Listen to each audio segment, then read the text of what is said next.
Start with the lag. Yeah, good afternoon all. Carl, nice to be back with you again.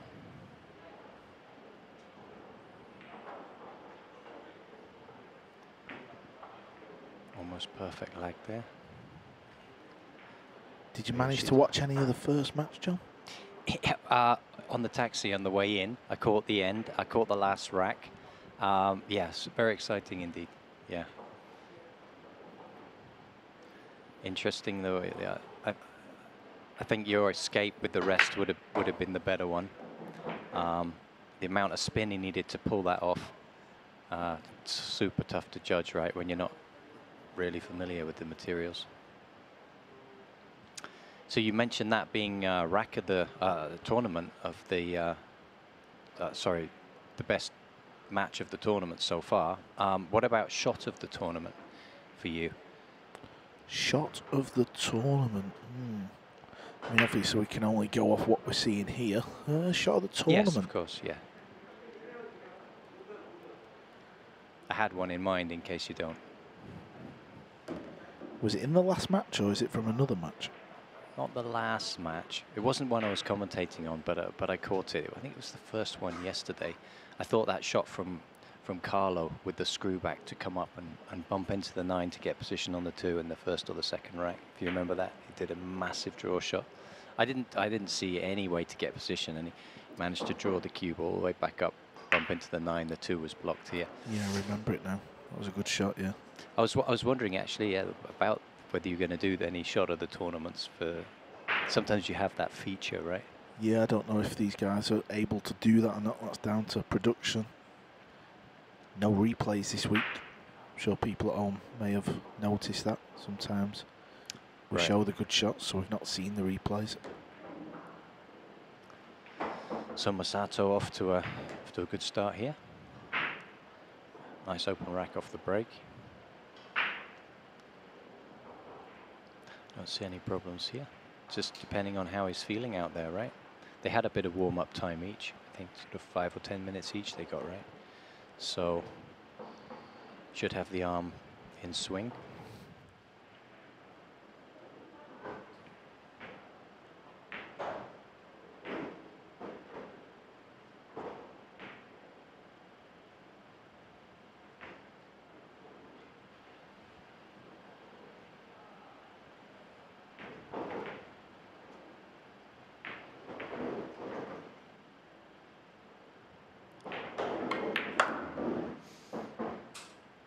Nicely controlled drawback there, and he may have got a little straight, but he should have a little bit of angle he can punch across, unless of course there's a dead set combo on.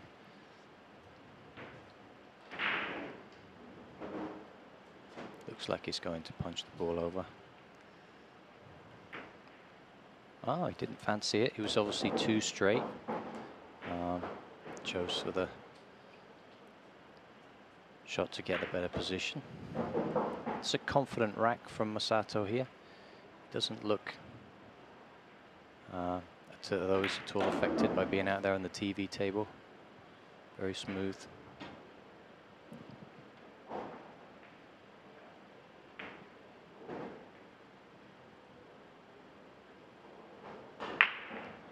Yes, break and run we had there, I think. Yep.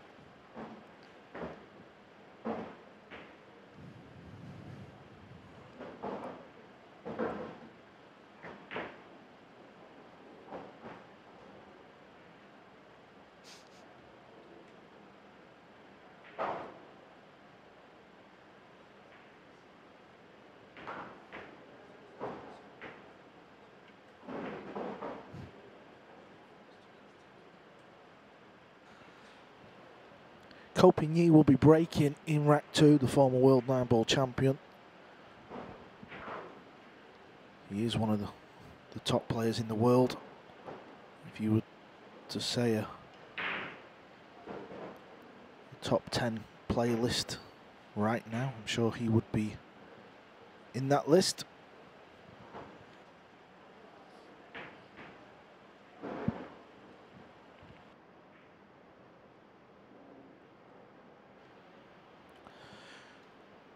This is the first time we've got to see Copigny.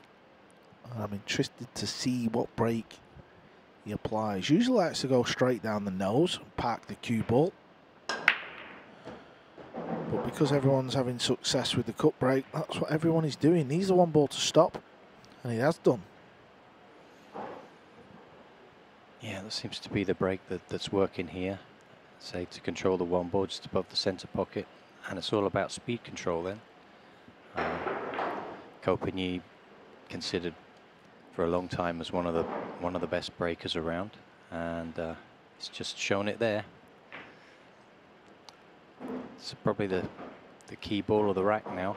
If he can get nicely on the 2, I'm not sure if it goes past the 5. So this is definitely not an easy shot, even though the one's hanging in the pocket. Watch the side pocket.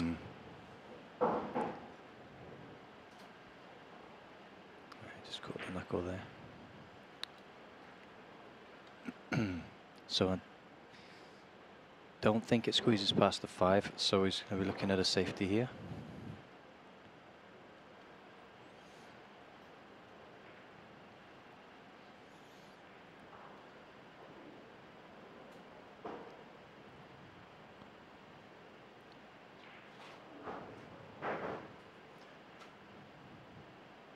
Looks like he might be just pushing the 2 into the 5 ball, or between the 3 and the, yeah. So could have made that then, which might have made his life tricky, but it's worked out okay. Might see Masato try something similar. Can bank the 2 ball table. Oh, Hiding behind them 3 balls. More the 7 and the 9 really. well spotted.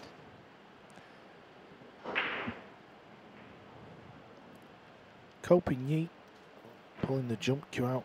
Not even looked at a kick shot. The only way he could kick it anyway would be from the left. Maybe playing a jump bank shot. That shot looks more favourable because at least you're guaranteed distance. He knows the cue ball's going to stay up there if he does pot the 2. Got that little added extra chance that it might go in off the 5 as well. So it makes the pocket a little bit bigger. Oh, he's hit it very, very nicely, but it might hang up. Oh no, he's got away with it. It's his result. Copigny very, very good with the jump cue as well. I believe he actually has his own range of jump equipment.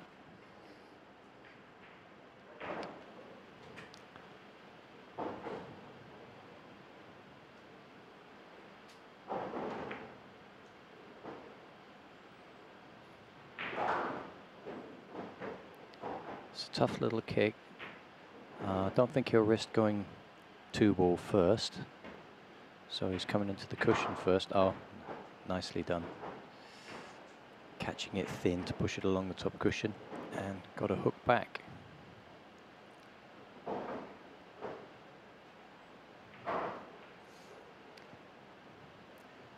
In pool they use the term hooked more than snookered, but I've noticed when you're commentating with JJ that he does actually say snookered in with the American style. Yeah, I find it a bit bizarre when he says it at all. I've actually pulled him a couple of times. I have a friend here who I play with who's American, and he always says snookered. I said, "This is not how you say it, dude."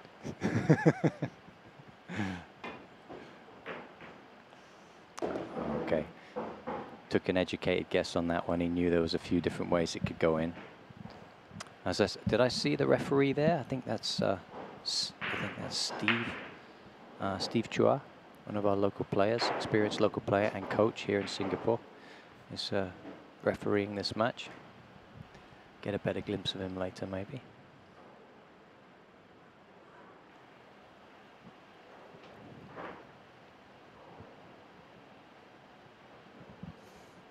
It's unusual kind of extension there. Most of the guys have extensions now which screw into the back of the cue.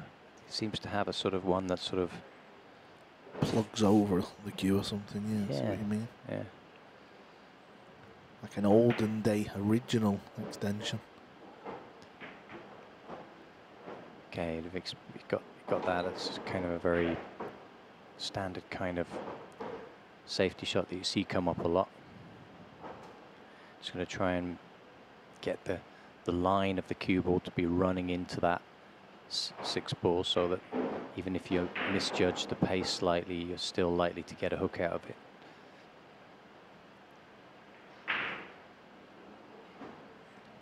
So the 1 cushion and the 3 cushion available here. I favour the 3 cushion myself, or I could be going 2 as well. There's several. Looks from. I think he's going 2. No, he's going 3. No idea what he did. I think he was going 1. I think he was going 1, right? Yeah. Okay. It was a So good 9 safety, looked like wasn't it was partly in the way for the 1, but it's obviously how they see it out there is very different, right?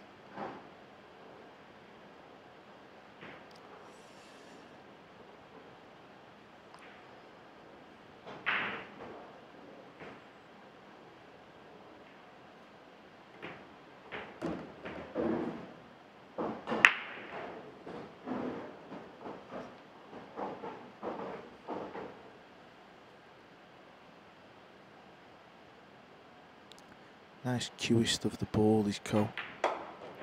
Keeps very still.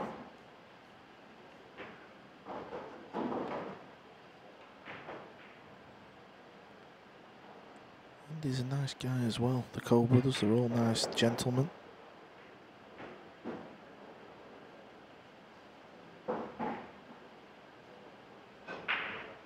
He's actually playing pretty quick.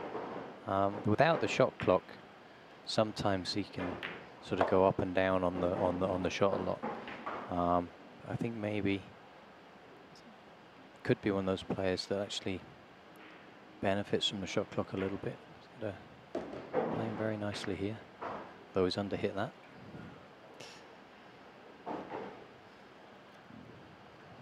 Not impressed with himself. Yeah, so an early tester to get off the board. But it's there in the middle of the pocket. He's took care of it. This match is all poised after 2 racks. Still early days, but it's 1-1. Ko Ping-yi is off the board.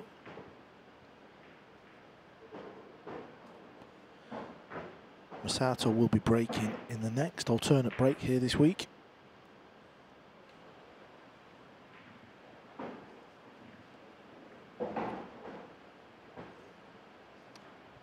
Maybe I can just mention a little bit about the women's event, which, don't forget, is going on in the background. So double elimination also, because some of the ladies we saw losing, surprisingly would say losing yesterday, such as the Filipinos, Jessica and Rubelin. They're back in action again now in the double elimination round.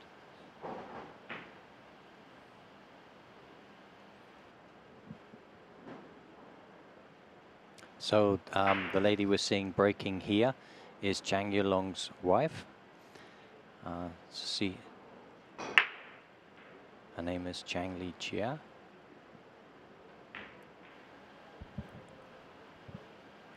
We were talking about this in the last match, me and Gabriel. There's a lot of these lady players who are married or going out with the male players. Yeah, that's an interesting point, Carl. I think once you get to this level, you're playing every day. And if you want to have a relationship, it better be with someone who's in the pool game, right? I don't know, I think mine may end in divorce if that was the case. Is that why you quit playing? Yeah.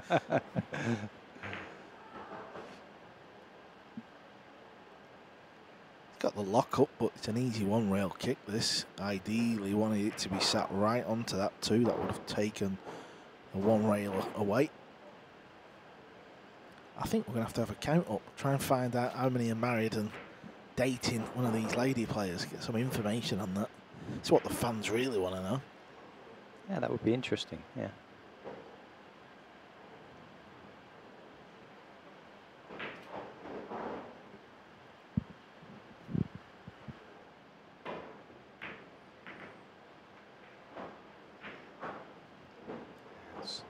Nicely judged. You know, he had a good chance to go in off, and if it to get the 1 off the 6 or pot it directly, and if it wasn't going, there was a good chance to leave it safe. So it was a kind of educated kick pot safe, and it's worked out.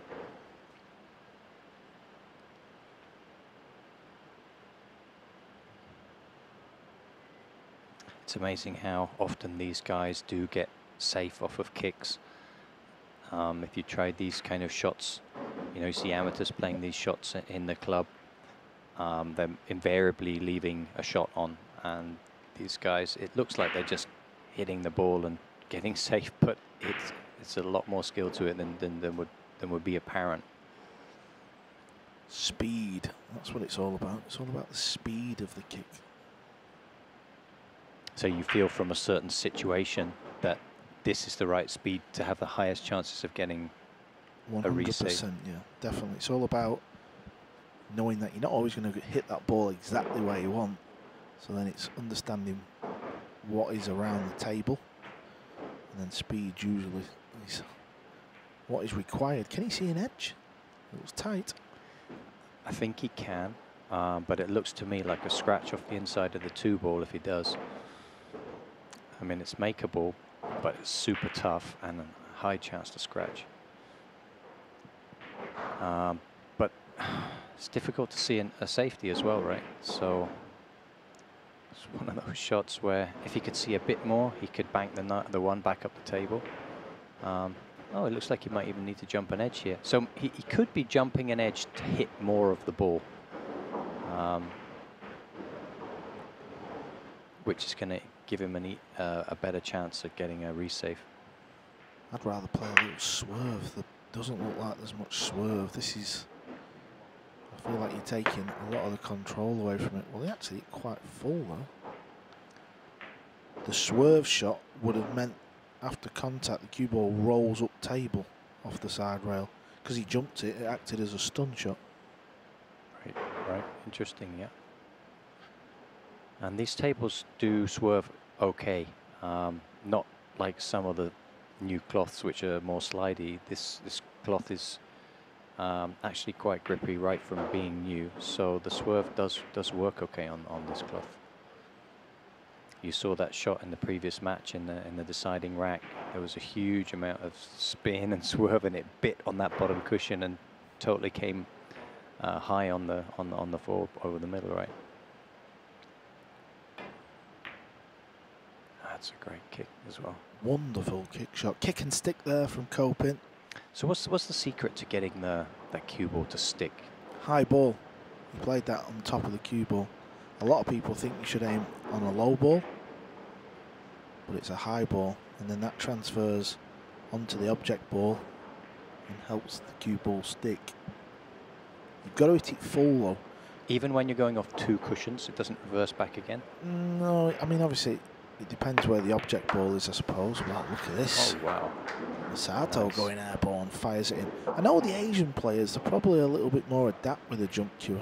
I mean, I heard a rumour, I don't know if it's true, that they have like pool over in certain parts of Asia where they do it in school. I mean, certainly here. So KK Chan has 3 pool halls in Singapore. There's this one, there's the Aspire, it's just called directly Aspire, and the Aspire Q Sports, and then he has a 3rd one called Kings. And in every one of those halls, at least 2 nights a week, you can't get a table because it's jammed with students, like 4 or 5 around every table, and it's sometimes they're all making balls, and I'm like, you sure they're students? You know. But they're more university, not school students, I think.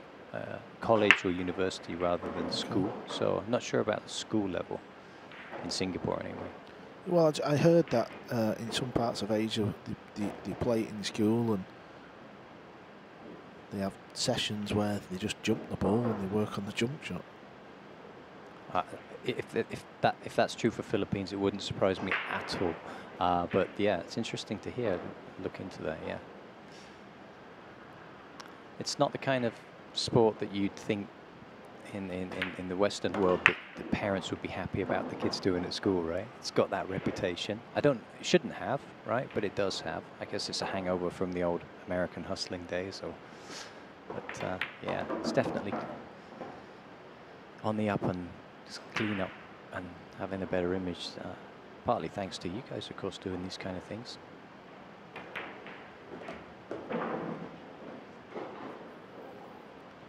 The jump shot from Masato was a bit of an anticlimax because he's going to lose the rack. Yeah, surprising miss on that 2-ball. Seemed like a pretty routine bank, right? But Copigny has one bite at the cherry and pulls it off. So he's in front now, 2 frames to 1. 2 racks, I should say.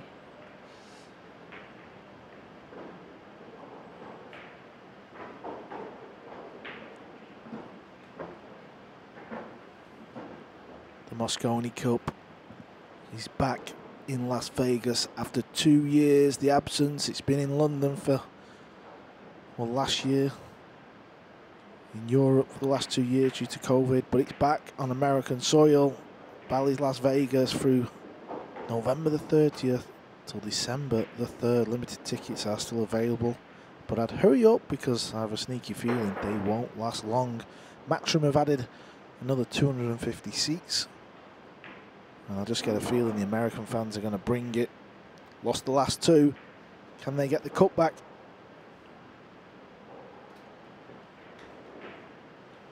Quick update on the ladies before we get this 4th rack underway.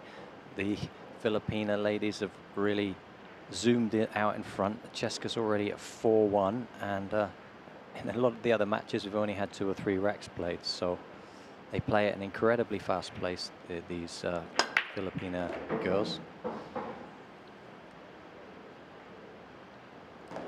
One ball going in, doesn't matter this time because he's got a nice shot on the 2. All the balls are sat nice here.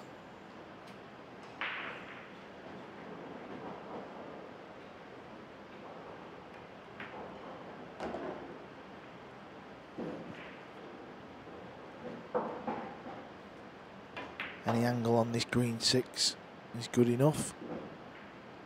Devastating 9-ball being played by Copigny here. Textbook stuff. Perfect breaks, easy run layouts, and then making the runouts look easy by keeping the cue ball on a dime, as they say. See that shot? That's a kind of a shot that amateurs can have issues with when the ball's frozen on the rail. And that's something that the pros really train a lot, and so they don't make a mistake. Would you say any tips out there to the amateur watching for how to make those balls? Because a lot of amateurs struggle with that. They're probably sometimes maybe catching the rail first, even though they don't realise, and you kind of have to hit the ball more because you're putting right spin on the ball as well. Most pros, I know I do this, but most pros play every shot with a bit of spin. It's very rare you aim centre ball. Do you think that's the right thing to do? Yes. Well, if most of the pros are doing it, it wouldn't be the worst move. Okay. If you're playing a pot into an angle, you will always play it with Emily a bit of spin. Is that Emily coming in the back there? Yeah, Emily Fraser, managing director of Matchroom Pool. She's here with meetings and watching the action. Sorry, Carl, I stopped you there. And so you think the reason for adding the spin to every shot is to counteract that you're not hitting the cue or center, or to counteract the... I think it just helps you with the pot. It's like an instinct thing, and I think the feel of every shot, it's just years and years of playing and understanding the ball. It's actually quite hard to hit centre ball, you know, to keep delivering the cue through. And when I say spin, I don't mean the juice in the cue ball up. It could be like a quarter of a tip, not even that. It's almost like a subconscious thing. You think you get used to shooting that way? Yeah, I think any ball that they're playing down the rail, if you see the shots where an object ball is near the rail and a player has to stun it in and come in a direct parallel line across, you get that shot wrong so often because you're not used to playing it with centre ball. Right. I mean, intuitively, if you're playing that kind of shot, inside spin would actually transfer the right kind of spin to the object board to help the pocket swallow the ball, right? And when you put outside, you're actually throwing the ball off the cushion, so you have to hit it more accurately. Yeah. But players, as you say, get used to playing it with outside spin. So they allow for it. Right. So it's going, looks like he's going at the one rail here.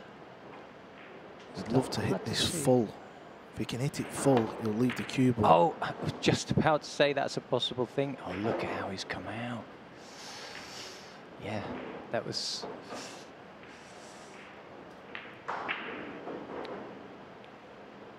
You could see the shins on the pocket there when you got that really close-up angle. So the pockets would be 4.5 inches normally when the tables are delivered, but the table, the guy doing the reclothing there has added some little rubber shins onto the edges of the pockets to bring them down to 4.1 to make the game a little bit more entertaining. If these pockets were standard, that 9-ball would have been gone by now. We'd have been onto our next rack. The kick shot, he was trying to hit full again. If he'd have hit the 1 ball full, cue ball would have stayed around the bottom and hopefully get the 1 up table.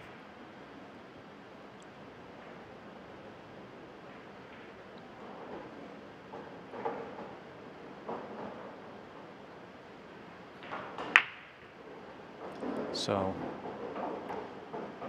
yeah, he's got to make contact with this, otherwise it's a pretty easy rack for Gopini to finish off.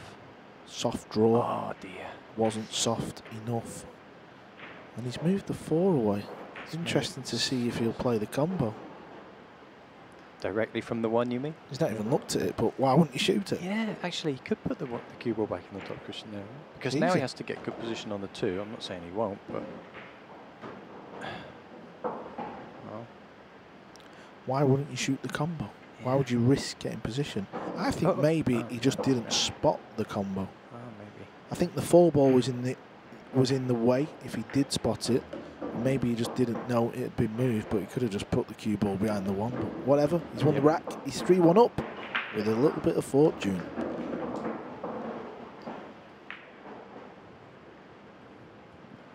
Should be, yeah.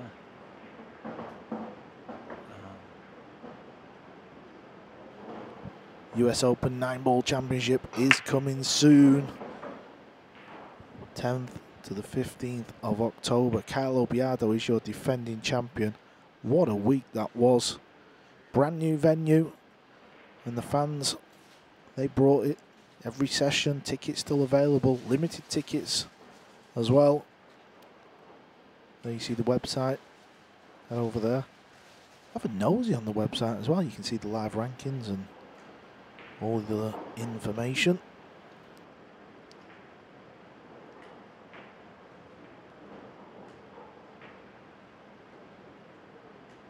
Just quick update for you again on the ladies. So Cheska Centino stormed out to a 6-1 lead over Fathra Mausam from Indonesia.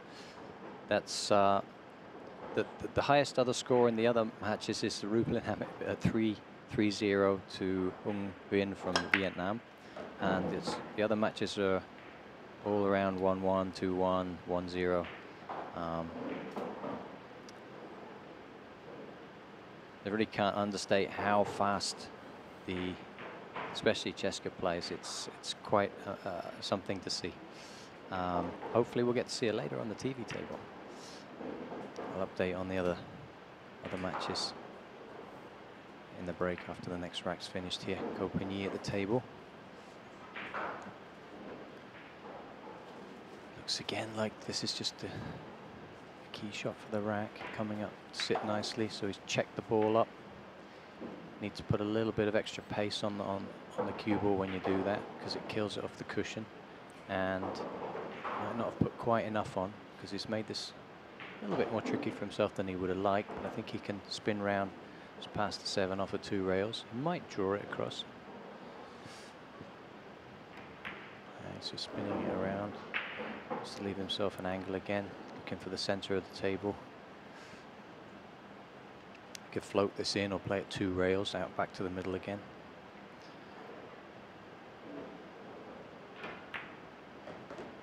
He's chosen to put a stroke on it rather than float it in. Player to player are different, and most like to put a stroke on it. I think it's the easiest way to increase the percentage of the pot. Don't see any problems from here on out. This is where Copigny, and most of the top pros, but Copigny very rarely makes a mistake in open play when all the balls are there.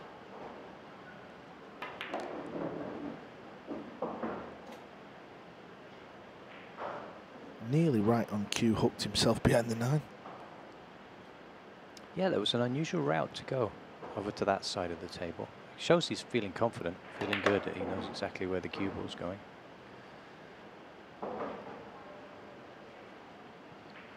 You can always have a little slip up and get yourself hooked when you do things like that, right? Just once in a while. And it's all about percentages, right, Carl? I mean, it's just about doing everything that's going to reduce the chance of that rare error, because those rare errors can turn matches at this level. It's all about who makes the least mistakes. More so in this than snooker.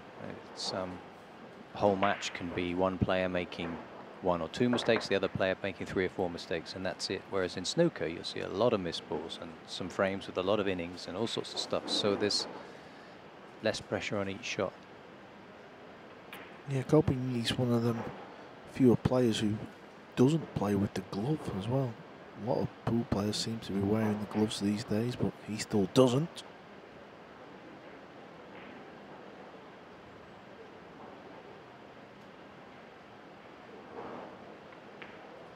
So they, am I right in saying that nice cut shot being made there? Not sure who that player is. Oh, can't. No, I think that's probably one of the Vietnamese players.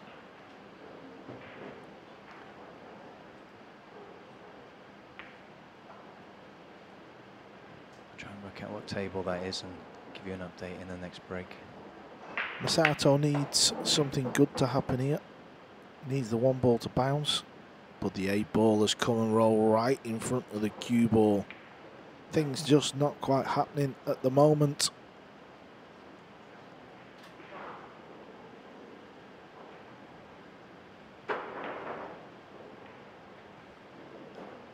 Yeah, it's all about the break again. Copigny just seems to have it more under control. Masato's looking confident when he's in the balls, and he's just not getting that early chance.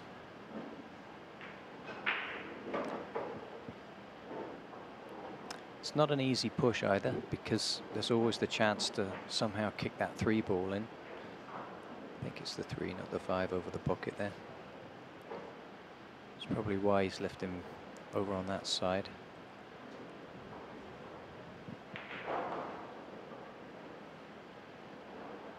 What do you see here, Carl? Could just bank the 1 up towards the 2. Use the 7. The 8's there as a blocker. Looks very easy. He isn't going to chase the 3 ball if anyone's thinking that, because you just don't know where the 1's going to go.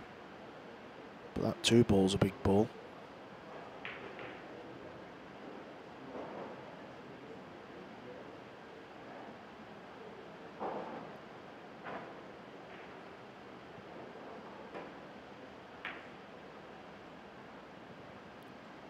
That's what he's sort of played, hasn't he? Yep, yep. Kept it simple. Might have left an edge, a tempter for Masato to go out. If he can see it, I think he's got to go for it. It looks like the cue ball should be coming back down to give him a shot on the 2. So he just has to make the 1 to give himself a shot on the 2.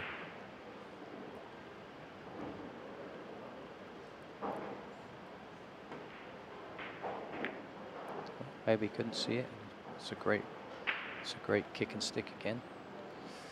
Easier to get that one because it's so close on the cushion, and the cue ball just fit perfectly behind it. 36 years of age, Masato Yoshioka. His best finish at the World 9-Ball Championships was this year 17th place. So he won a few matches there, got himself in the mix.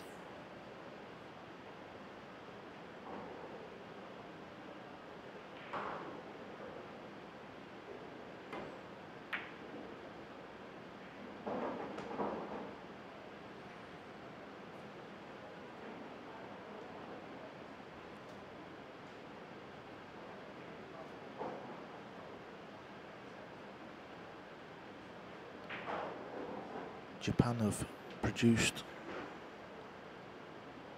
world 9-ball champions, so very capable players. Nukio is still in this event as well. He's playing the last match of the day against Anthony Raga from the Philippines. I believe there's a gap there for Copenhagen to do something.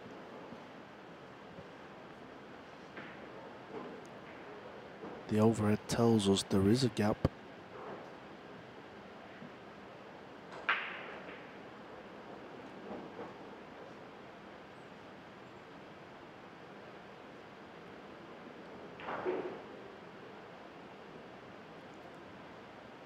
If this was practice, he'd just have a go at the bank shot.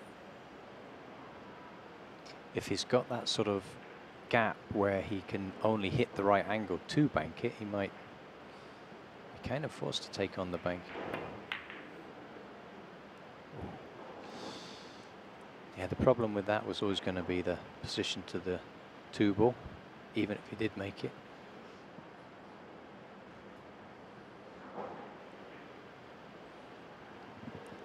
I think he can smash this ball in the corner and draw in between the 7 and the green 6. Draw it back out. Doesn't need to get crazily good on the 2. As long as he gets back out, that's perfect. Oh, he's got very nicely on that, yep. There's always the danger on that, a little bit too much spin, like you say, to naturally, to the feel of playing that shot, you want to put outside on it, and then you're going to bump the 7 on the way back across, but he judged that very nicely.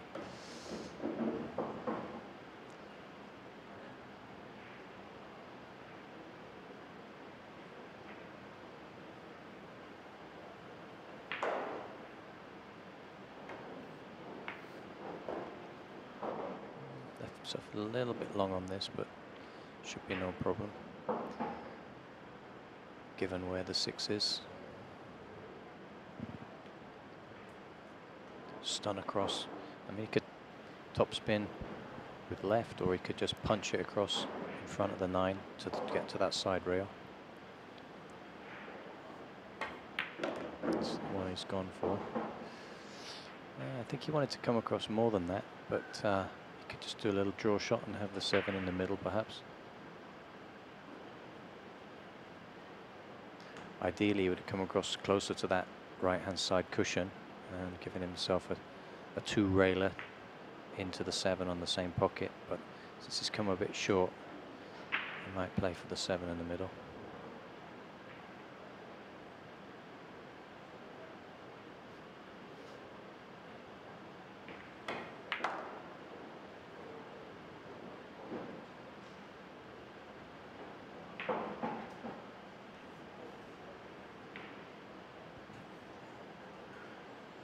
See the players mixing up using the closed bridge and the open bridge. Very rarely does a player use exclusively only a closed bridge or an open bridge. So they seem to choose open or closed depending on the shot. Something again you never see in snooker. Did you ever see a snooker player playing with a closed bridge? Often wondered why, but.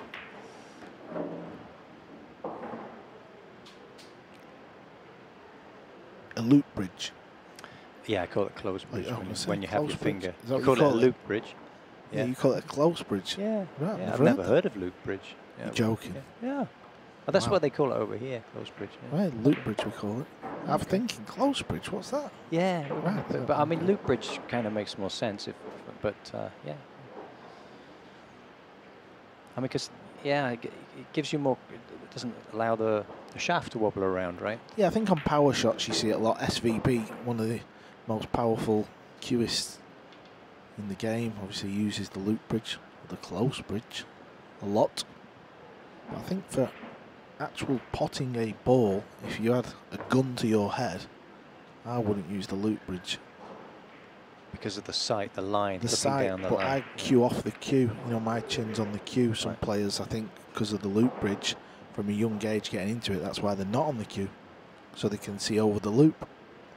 Yeah, we mentioned that yesterday, that the players, some of the players in pool are high off the queue, whereas you don't see that in snooker, and that could be one explanation for it. Yeah, yeah. So just a quick update on the ladies there. This is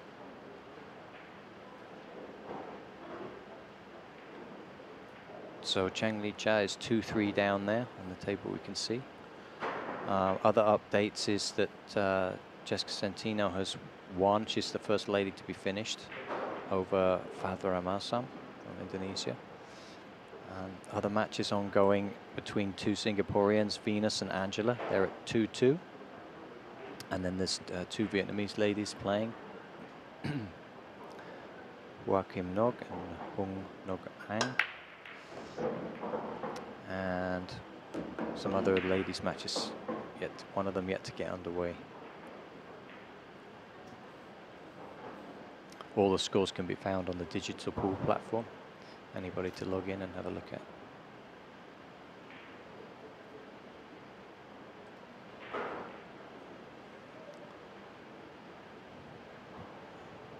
So again, Ko Ping-yi with his textbook break. I'd say apart from, say, Chua and Ko Ping-yi have been doing this break with sort of 90% success rate. Capito, 7 break and runs in the last match. Really? 7. Oh, I missed that. Wow. And he still didn't make it. Oh. Hmm.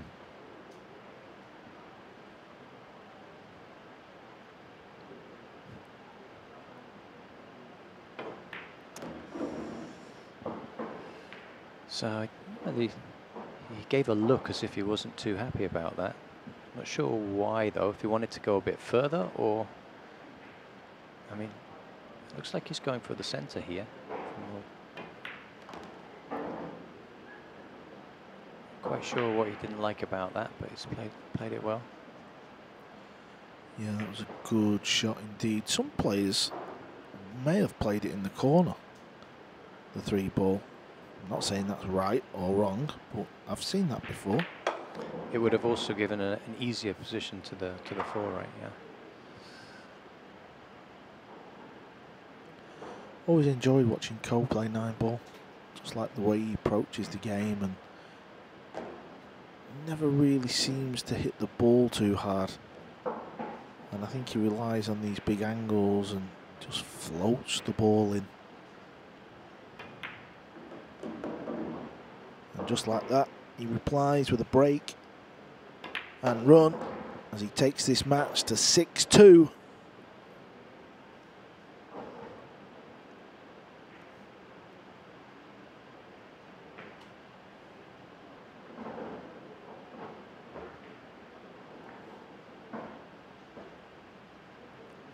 "96 players started at the beginning of the week. Double elimination down to 32. Last 32 and last 16 was yesterday. Today we're left with 8. Every match, every quarter-final match will be played on the TV table. Confirmation of our first quarter-final, Johan Chua against Robbie Capito. Tournament of the match of the tournament, rather, 11-10. That had it all, and we had a last rack shootout with loads of drama. This match is 6-2 to Ko. Loro Bongai from the Philippines is up next against fellow Filipino James Aranas. That's at 4 p.m. And then at 6 p.m, Naoki Oi against Anthony Raga. What a day we have in store. Masato to break, trails 6 racks to 2. Yeah, I'm looking forward to both of those matches as well, to see how the 2 young Filipinos play. Haven't seen much of them before on these kind of events, so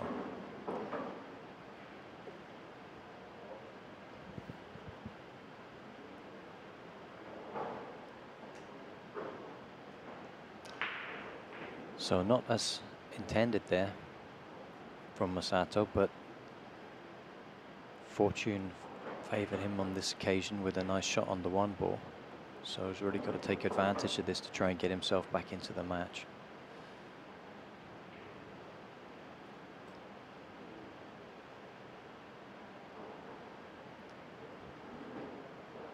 So he's got an inside spin on this from the way he's cueing the ball. Yeah, I'm surprised about that.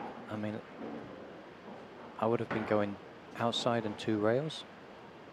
Just the way he was cueing it looked like it was a very speed sensitive decision.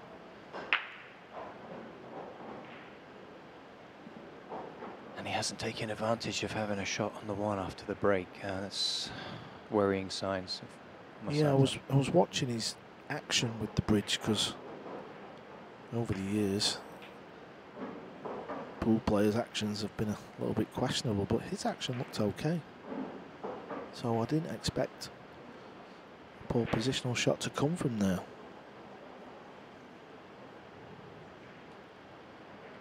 Kicking off the back rail, this shot can go wrong more times than it goes right, because it's so hard to hit where he wanted. Good call. Yeah. He was trying to find the 2 on the back rail, on the bottom rail, wasn't he? So just hit it a bit too much on the left. Yeah, we saw when Ko Pin-Yi checked the ball earlier on to come up for the 2, he also underhit it. I just think that because these cushions are quite grippy, that when you do check off the cushion, you need to put a little bit more than you think on it. Where maybe we got caught out on that, and which just led to that kick error and let Ko Pin-Yi back in. And the way he's playing, you don't see him making a mistake here and then putting a break and run in, and that would put Masato into a very uncomfortable position.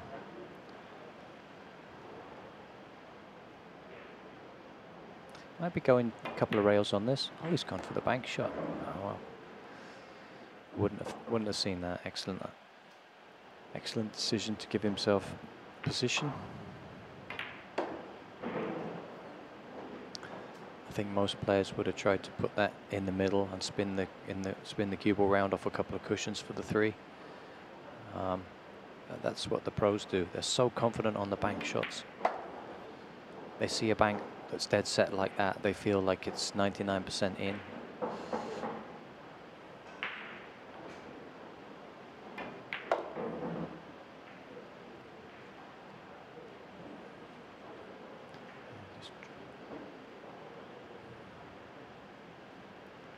Let's leave himself an angle on the black, doesn't want to come back too deep. It's pretty okay.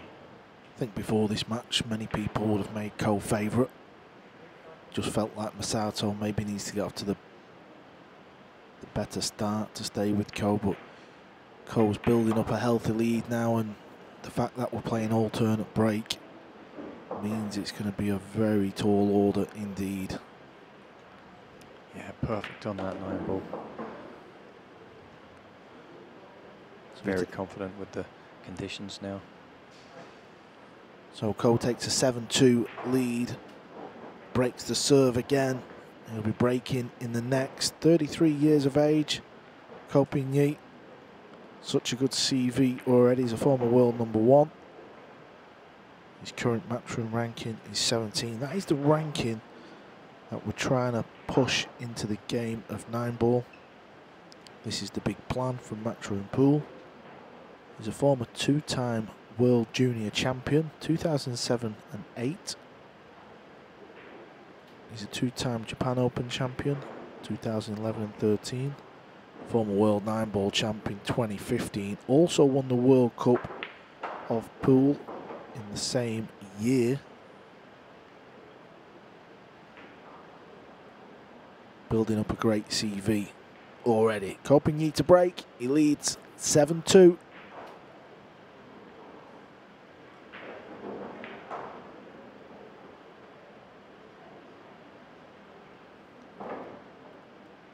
It's interesting what he's got for a break cue there. I think he's got the BK Rush shaft on an old BK2 or BK3 braking butt. So he's combined some different models of brake shaft technology together. He's again, you know, a Chinese Taipei player with one of these ZenQs, but opts for the Predator brake shaft.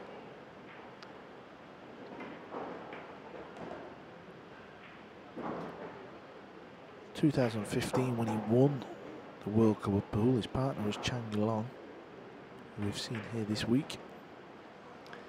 Did you just mention that he was in one of the year he got the 9 and the 10 ball in the same year? He beat Shane Van Boning. I think it was in Qatar, the World Championships, and he won the World 10 ball in the same year. That was when he burst onto the scene. I think it was 2016 or 2017. That was 2015. Yeah.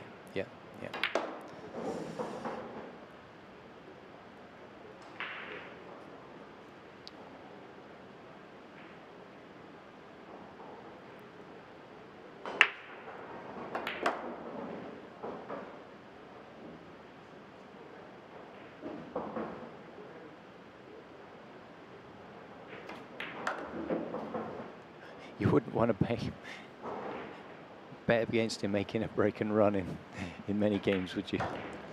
Well, that's his third of the match. Maybe 4. Might have missed one off on my piece of paper, keeping the stats. But the stat we all need to know is the stat of 8-2. Masato will break, but he's got it all to do. Plays with Zen custom cues. They're the cues you was talking about, wasn't it, yesterday? Yes. I think that they're all playing with those. Who was playing with the Zen cue yesterday? Who was it? Well, you were saying they were expensive cues, right? More than one player, but it would have been a Chinese Taipei player. Because So it's a Chinese Taipei cue maker. Yes, I believe so. But several of the Singaporeans are. Thanks for getting that great shot of it there. They all have this wonderful kind of silver or gold ring work on them all the way down the butt. Several of our top Singaporean players are using them. Fraser Liao and Steve Fong, both sort of, well, Fraser was a Singapore national handball champion, and Steve there in the top few players in Singapore. They're both using that equipment now. Yeah, I can't remember. More than one player we've seen on the TV tape has been using that equipment as well. I think it was Chang and somewhere.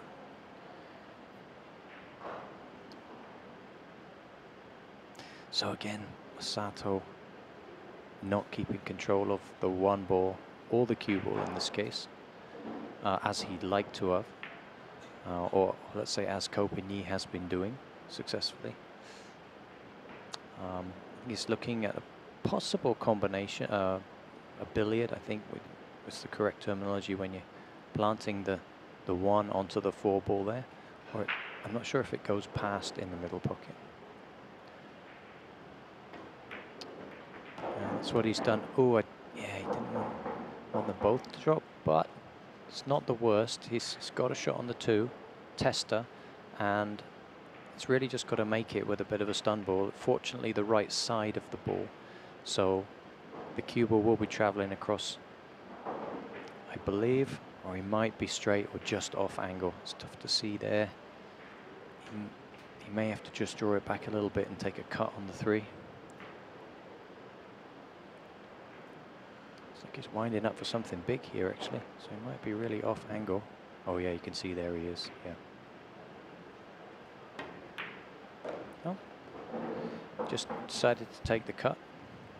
Smart was basically dead straight in the end. It looked like it was slightly off angle, but it was. And you can see he hit dead center of the cue ball. The cue ball wasn't spinning even one turn, so it was a well cued shot. For these guys, that kind of cut shot is bread and butter.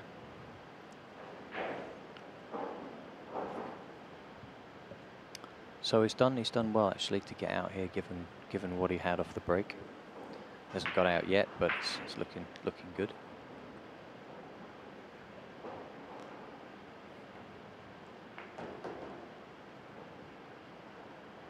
Yeah, that looks to be ideal position on the 7 to come 1 or 2 rails across for the 8.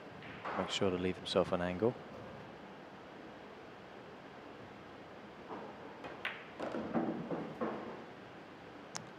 Want to be actually on the rail. Should be okay.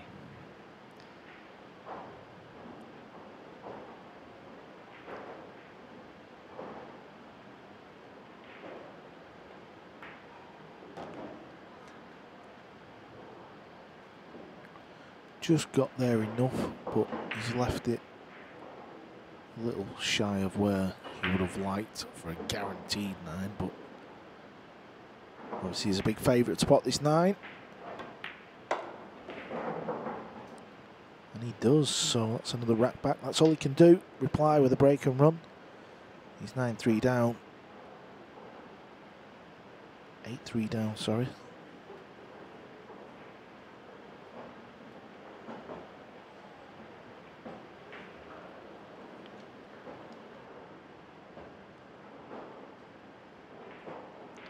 Quick look back here to the ladies match. I believe that's table 13, so it'll be Samia Konishi and Chang Li-Jia. So Japanese, Samia Japanese and Chang Li-Jia South Korea, I believe.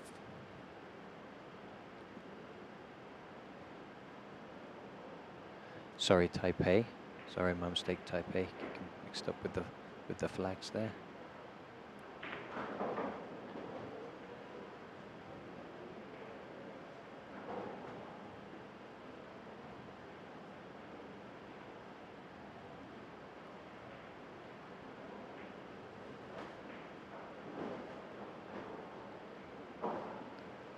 So Kopinyi setting himself up for that break there.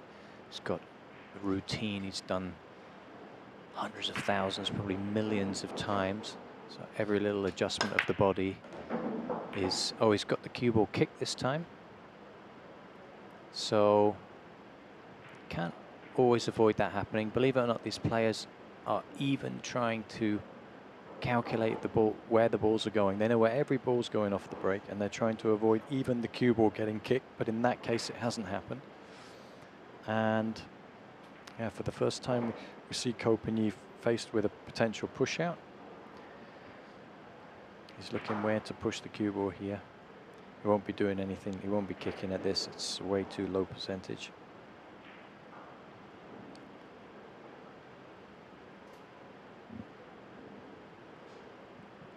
So trying to leave him something to leave Masato. Just a long shot, possibly tempt him into a bank shot.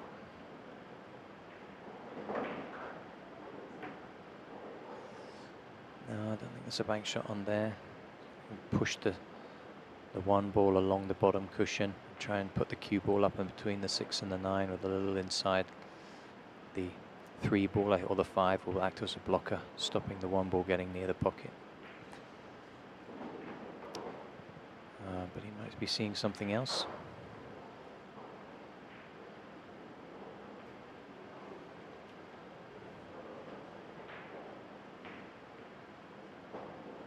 He's passed it back. So very rare you see pros pass back the push out when they can see the whole object ball. So yeah, I would expect Masato to be coming back and being hooked. But perhaps he's seen something I haven't. Well, let's just say he plays thin off this and just gets distance. If he doesn't get the hook, yeah, Masato's going to be coming back with a more difficult shot than what he was faced with. This time he got the hook, but let's just say he didn't. Yeah, it's always a bit of a gamble in these things sometimes. Of course, Kopinyi was looking to get the cue ball tight up behind the 2 ball, but he'll be happy with that. And there is a jump shot on here, and that 1 ball does go past the 4, but not much future positionally in that. He's probably going to catch the 8 if he jumps the 1. and makes it. Interesting jump cue he's gone for there. Have you seen one of those cars? Is that like a mixture of woods in the shaft, or is it just painted for effect? I've got no idea what brand that is.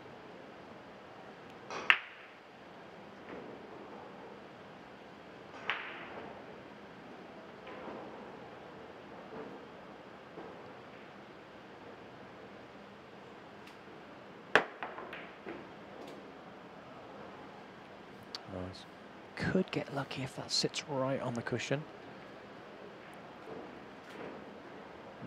Quite an acute angle, so putting this in with a lot of speed and topspin is not going to be easy. But unless he does, or he may be playing it up into the top and then just pushing the cue ball across the position, but the 9 and the 7's there, so a chance. Yeah, first glimmer of hope for Masato. It's the first ball he's missed, right, Carl, in the match? Yes, it is.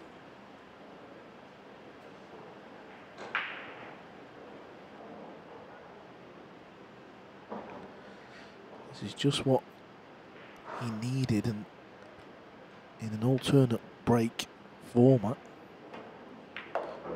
when you can win a rack on your opponent's break, it's really the only way you're going to come back into a match, because if he wins this rack, he has got the break next. So from 8-3, we could be looking at an 8-5 match without Ko Ping Yi getting out of the chair.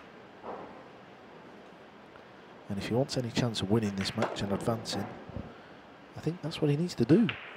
Yeah, fully agree on that. If he can bring it back to 8-5, he's still in it. Otherwise, it's looking bleak.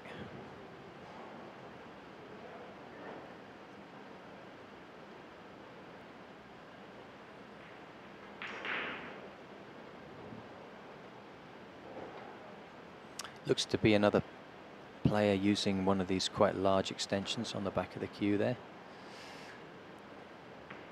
Quite a few players doing that these days.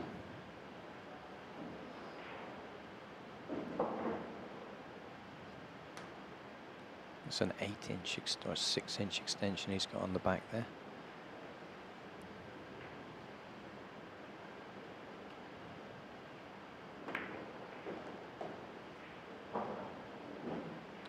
He's done well there. Got a bit of a funny angle on the 4, so he had to go short side on the 5 and left himself a nice angle to just pop off 2 rails for the 6. He's looking to float forward somewhere where his cue is there, visualizing where he wants the cue ball to go, giving his computer brain the information it needs to work things through. He's perfectly on that. Stun up just above the middle pocket with a little bit of right hand spin. Even though he's behind here, he seems to still be playing nice confident strokes, fluent. As we saw him play in the first rack, you know, I thought the way he looked is he's going to be playing his A game or something close to it. It's just been the breaks that's been the difference, really.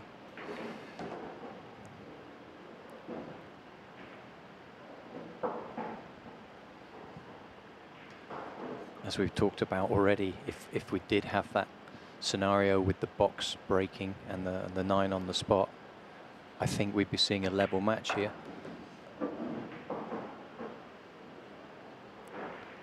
Well, it was the missed 1 ball from Ko. His first missed ball of this match, which has allowed Masato to break serve. 8-4 breaking, needs a break and run, and then the rest is out of his control. Any updates from the ladies event that started yesterday? 32 players playing double elimination. The final we will be showing tomorrow, so that's going to be good for our viewers.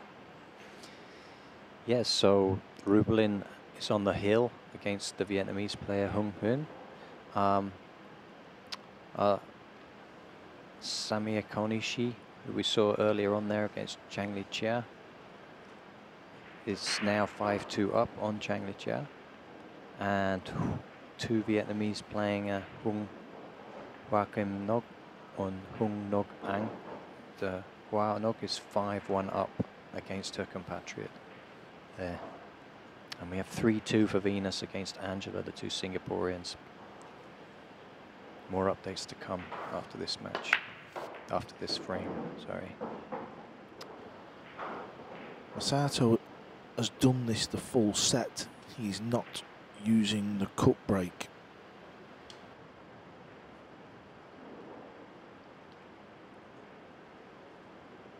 Yeah, tester here. But at least he's got a shot.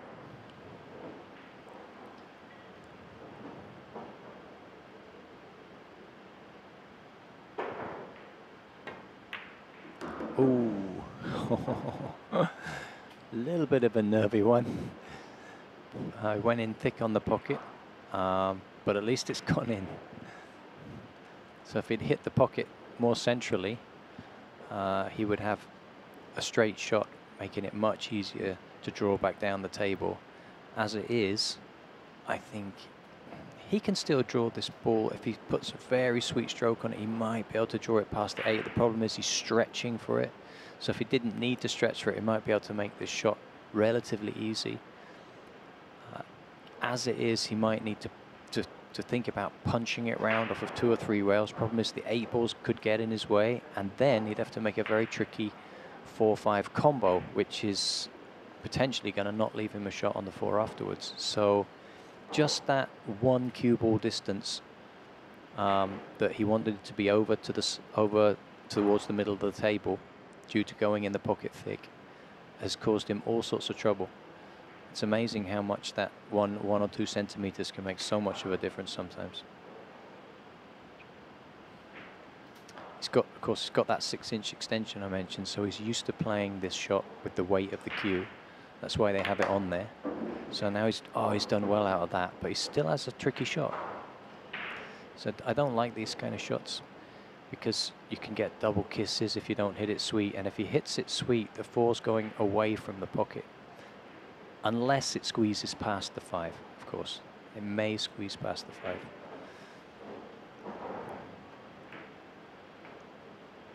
Oh.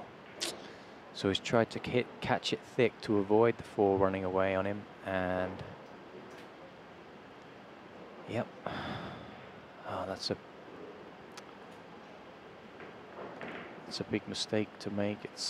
Wasn't an easy shot, but he would have still backed himself to make that with a very high percentage. Yeah, and it could be the mistake what essentially was going to go on and cost him this match, because, as we said, he had the break, so Ko Ping-yi could break back. And with the break and running the next for Ko, he'll be on the hill. Yeah, that was really big.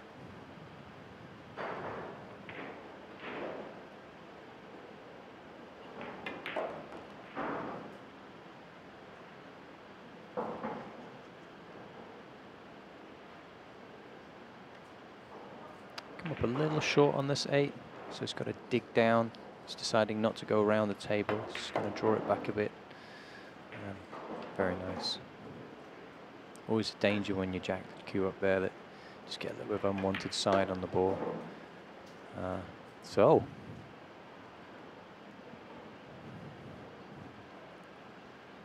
9-4 to Ko. He's going to be breaking, and this match is back in control. A little bit of a scare there, but he's in full control. Some updates from the ladies tournament. As promised, we've got Jeff Tan from Singapore has beaten Vietnam's Nung Ich Tram 7-3. They're on table 2. We can't see that match I just mentioned right now. That's just finished behind on the left side. So we're looking back again onto the match, I believe, with Samir Kanoishi and Chang Li Cha, which is standing at 5-2. I'm afraid I'm not sure which of the 2. I think this is Chang Li Cha at the table. Oh, great bank shot there. She got position on the 7. I think it looked like she may have had a cut on the 7, so she might be going 6-2 in front of Or she might be clawing one back rather to 3-5. If she can make that 7 ball.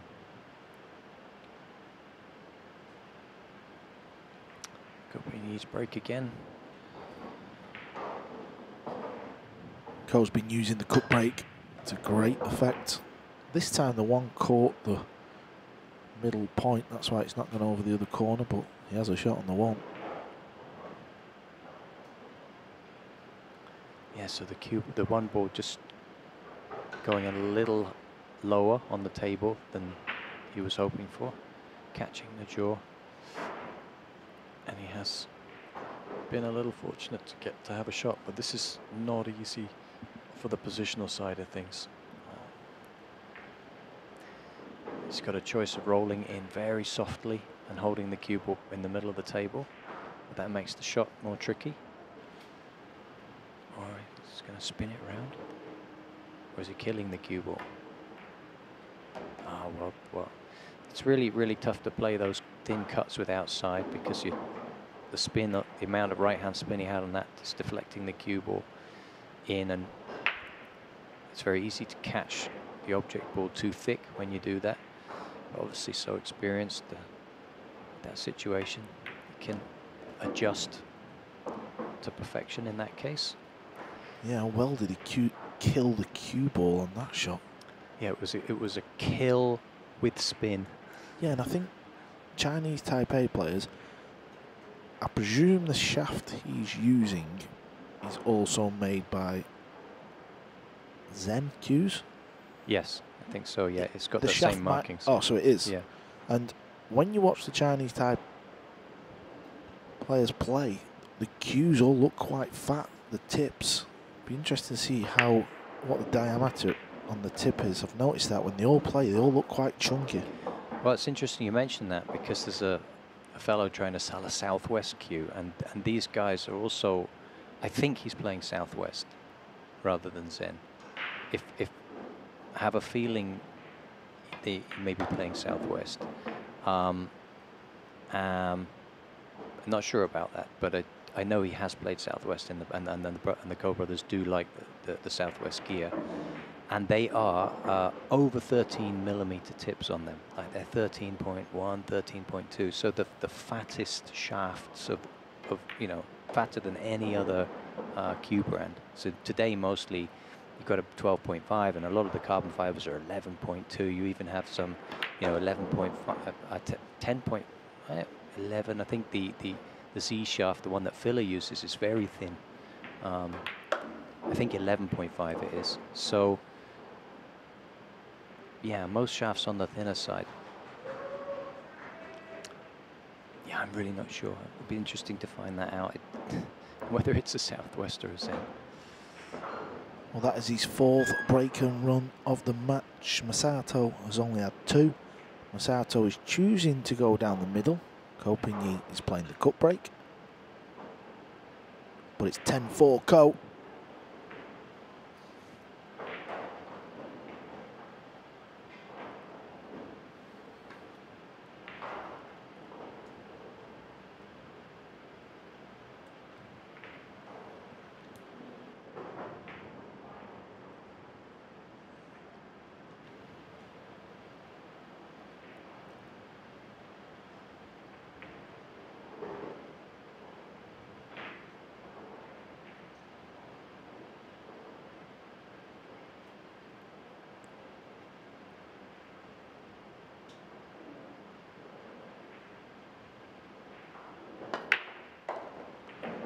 There we see again, he's deciding to just stun the cue ball in the centre. Cue ball got kicked this time, that's why it's found itself on the top rail.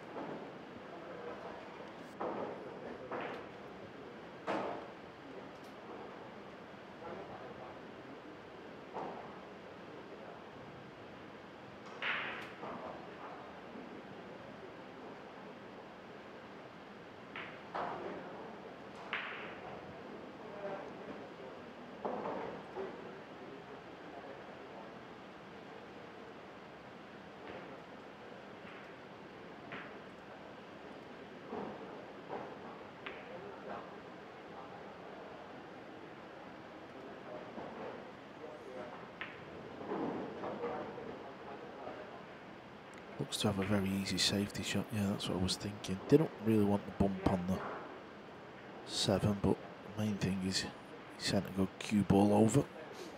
So this is definitely no situation to try it in, but this sort of situation reminds me of a tournament a while back when one of the South American players did a double jump, a successful double jump. I can't remember the name of the player, but I don't think this is a situation where that would work, but I think it's the first time it's been done. It has been done, at least on TV table.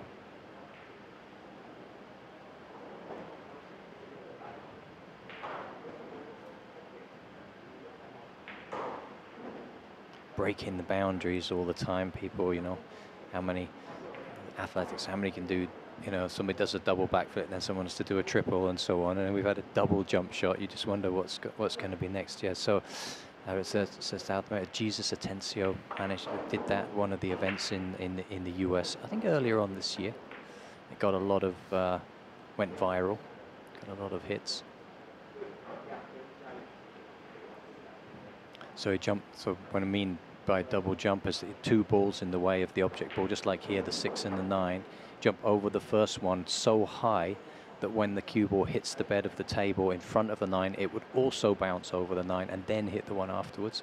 He was faced with a situation like that where he didn't have any other option to hit the object ball other than to do, well, perhaps he did have other options, but he chose that one and was successful at it and ran the rack out. So I believe so. Yeah, something special which adds to the spice of the sport. And people come up with new things like that.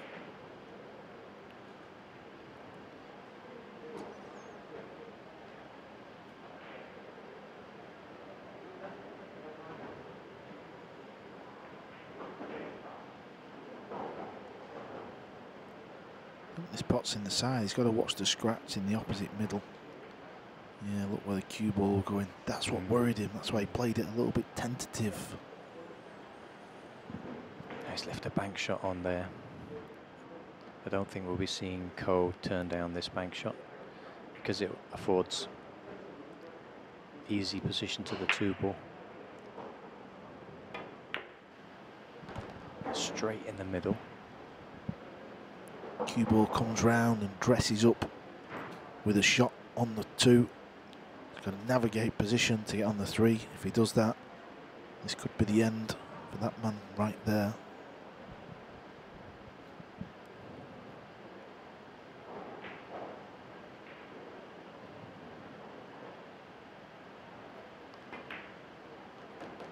Okay, so it's going high for the 3. Wondered if he might go below the 9, but that was too iffy. He might end up too thin on the 3, so he's gone 2 rails. Nicely controlled speed there.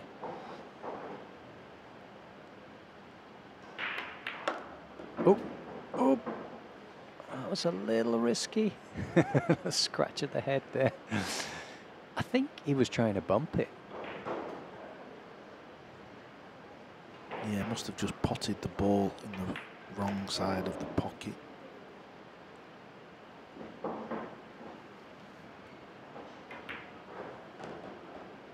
So these guys always looking for minimal movement of the cue ball. Even if it means leaving themselves slightly longer shot, they're just going to do that. Whereas your amateur players in the club, you'll see them whacking the ball with spin and trying to get themselves cue ball in hand position every time. These guys are so confident on the long shots. And that's it. Ko Ping-yi, in the end, a very comfortable winner indeed. Wow, that went quick, yeah. Masato, he's had a good week, but unfortunately falls short in that quarter-final match. Here's confirmation. Ko Ping-yi 11, Masato Yoshioka 4. That is the second quarter-final match that we have seen. Our third quarter-final match will be at 4 p.m. so that's just in roughly around 40 minutes time. So that's a chance for you to get a little nibble and a drink. Yeah, a couple of updates there. on the ladies' side. So that match that we saw a little bit of earlier on, Sami Kanishi and Cheng Li Chia, has finished. 7 games, 7 racks to 2 for Samia. And other updates, the 2 Singaporean ladies, Angela and Venus. Angela's 4-3 up there. And then we have China and I believe India. So Majumira Chitra from India and Vuong Thi Thua Bin. Vietnam there at neck and neck at 4-4. All races to 7. And Joachim